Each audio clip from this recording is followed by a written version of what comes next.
अंधाराच्या फलकावर प्रकाशाचे वेध दे, सामर्थ्याच्या शस्त्राला अस्मितेची धार दे, दास्यांच्या शृंखलांना विवेकाने सार दे, परंपरेच्या वेदनांना कंठामधून वाट दे, उद्याच्या भगिनींना स्वातंत्र्याची भेट दे.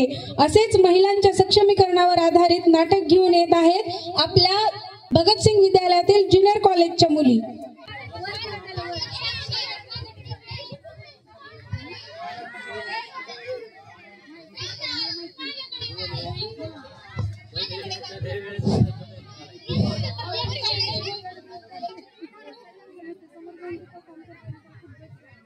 माझे नाव साक्षी नागनाथ ससाने, मी महिला आयोगाची अध्यक्ष आहे.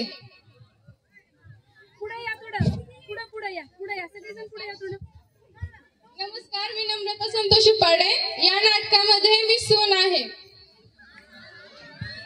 नमस्कार, माझे नाव जानवी रवी जाधव, या नाटकामध्ये मी सासू आहे. माझे नाव मधने नंदिनी हनुमंत, या नाटकामध्ये माझे पात्र सून आहे. मी नागरगोजे साक्षी सायस, मी या नाटकामध्ये सासू आहे. माझे नाव स्नेहा गोरखनाथ शिंदे, मी या नाटकात ननंद आहे.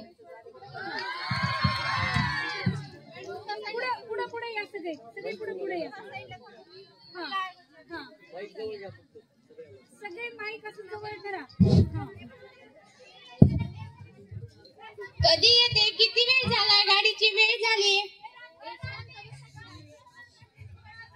सॉरी, मला आज पण उशीर झाला, चल जाऊ.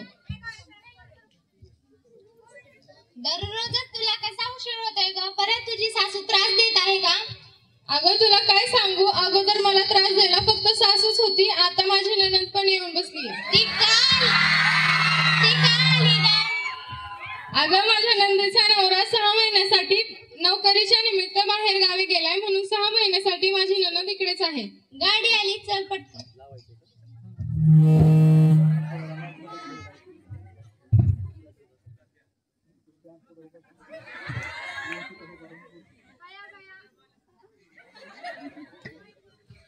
बाया आज तर भांडे बी ठेवून गेले. दिताबाई उठ लवकर, भांडे घास. आई तू वहिनीला सांग की ग.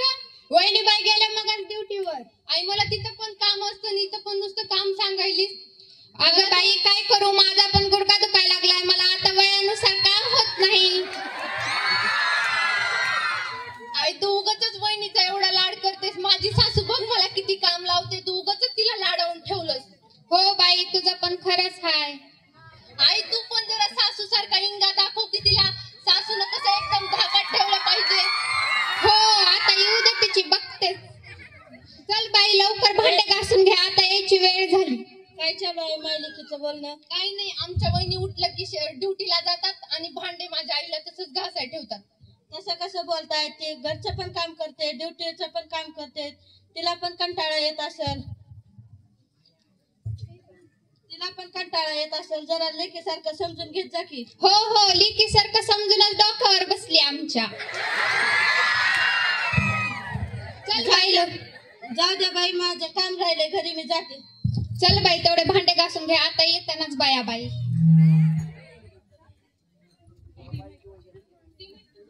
माईक खाली ठेवा, जाताना माईक खाली ठेवून जायचं. तू तर अशी थकून आलीस जसं की सगळे भांडे घासूनच गेली. सगळे भांडे माझ्या आईला घासाय ठेवलेस. अहो ताई तुम्ही असं कसं बोलताय? मी रोजच काम करून जाते, फक्त आजच राहिले होते. काय म्हणलीस ग तू? दररोज काम ठेवून जातेस की माझ्या माग? तुझ्यामुळे तर माझा गुडघा दुखायला लागलाय. अहो आई तुम्ही पण असं कसं बोलताय? कितीही काम केलं तरी तुम्ही दोघे असंच टपून असतात. होय माहिती किती काम करतेस ती. आलीस का सुनबाई?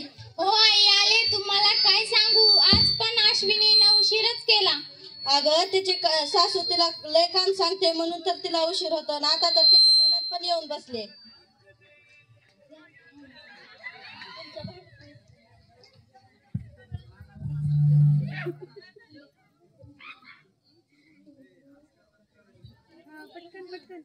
काय ग लय काम करतीस का तू? लोकाला लय सांगायला लागलीस लय काम करते म्हणून.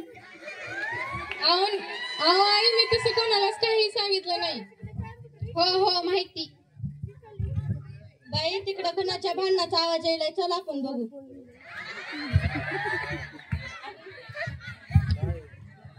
काय झालं? काय भांडणं चालू आहेत तुमचे? काही नाही, असंच चालू होतं. अश्विनी कुठं गेली? मला माहित नाही असताना कुठं. वहिनी साहेब आहेत रूम मध्ये, मी जाऊन येते तिच्याकडे.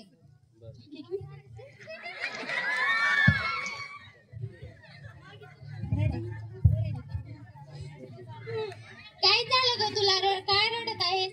अगं तुला काय सांगू, सकाळी सांगितलं होतं ना की सासू आणि माझी नणंद मला त्रास देत आहेत. आता पण त्यांनी तसंच केलं.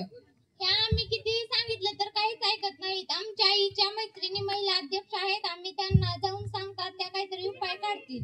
हो तुम्ही जा, मी येत नाही. आलीस का? काय म्हणजे अश्विनी? काय नाही, रडत होती. तिच्या सासू आणि ननंद खूपच तिला त्रास देत आहेत. मन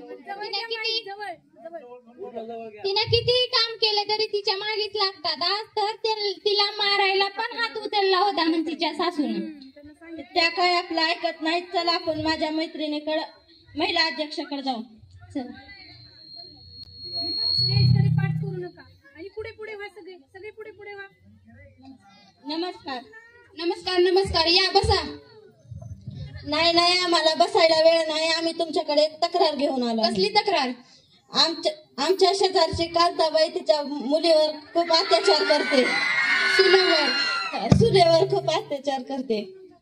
कांताबाई असल्यात आहेत, जरा तिच्याकडे जाऊनच यावं लागेल. चला बरं, तेवढं जाऊन येऊ आता. हो चला जाऊ.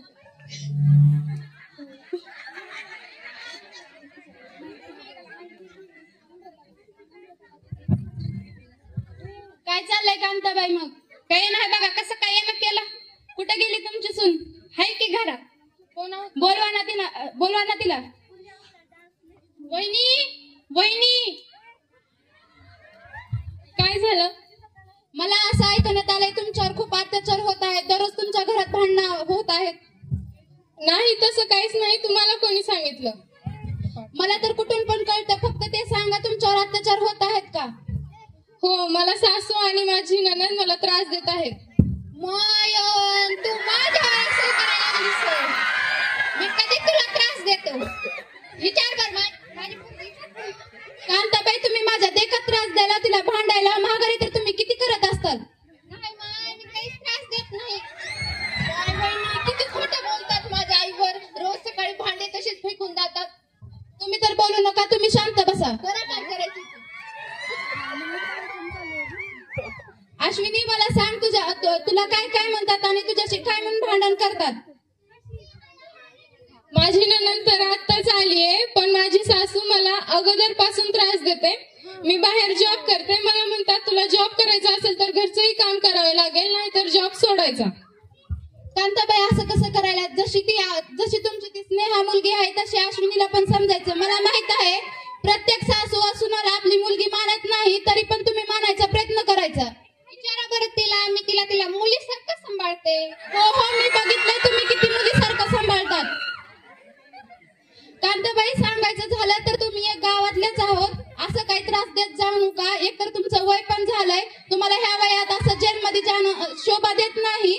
त्यामुळं जे आपल्याला भेटतंय तेवढं खायचं आणि बसायचं. जेवढं आपल्याला करू वाटतंय तेवढं काम करायचं, नाहीतर तुमची सून आहेच की करायला काम. हो, माझा गुडघा दुखत होता म्हणून, चिडचिड होत होता म्हणून तिच्यावर थोडं रागावले. बाकी काय केलं मी? दुसऱ्याचा राग कुणावर पण काढायचा नाही. आणि अश्विनी, तू पण सगळं काम करून जायचं. हो हो. तुम्हाला माहित आहे का, सरकारने महिलांसाठी एवढे कायदे कानून काढलेले आहेत ना. जर तुमची एक तक्रार तिकडे गेली ना तर तुम्हाला जेलमध्ये जाऊन बसावं लागेल. त्यामुळे कशाला तसं त्या भानगडीत पडायला, उगाच शांत चितेने आपलं खायचं आणि आपल्या सुनाला चांगलं सांभाळायचं आणि तिला पण चांगलं बोलायचं. नाही मा, आतापासून करीत नाही. बरं, इतक्या वेळेस आली माझ्याकडे तक्रार, नंतर येऊ देऊ नका. नाही येणार नाही. बसा चहा करते. नको, आता जाते, नंतर कधीतरी येते.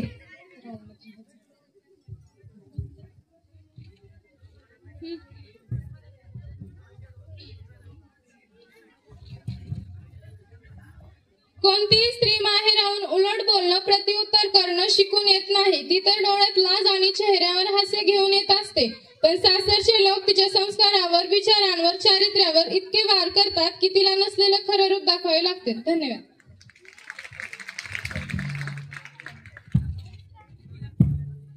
महिलांसाठीचे कायदे 1829 सती प्रतिबंधक कायदा, 1856 विधवा पुनर्विवाह कायदा, तिसरा कायदा 1870 स्त्री भ्रूण हत्या प्रतिबंधक कायदा, 1872 स्पेशल मॅरेज कायदा, 1931 बालविवाह विरोधी कायदा, 1961 हुंडा प्रतिबंधक कायदा, 2005 कौटुंबिक हिंसाचार प्रतिबंधक कायदा म्हणजे स्त्रियांचे संरक्षण कायदा. ज्या महिला कौटुंबिक हिंसाचाराला बळी पडल्या आहेत त्यांना त्यांच्या अधिकारांचा वापर अधिक सहज शक्य होण्यासाठी व त्यांना लवकरात लवकर न्याय मिळवून देण्यासाठी हा कायदा तयार करण्यात आला आहे. या कायद्याच्या प्रकरण 2 कलम 3 नुसार कौटुंबिक हिंसाचाराची व्याख्या खूप विस्ताराने दिली गेली आहे. कुठल्याही स्त्रीचा प्रत्यक्ष छळ, मारहाण, धमकी, शिवीगाळ तसेच लैंगिक शोषण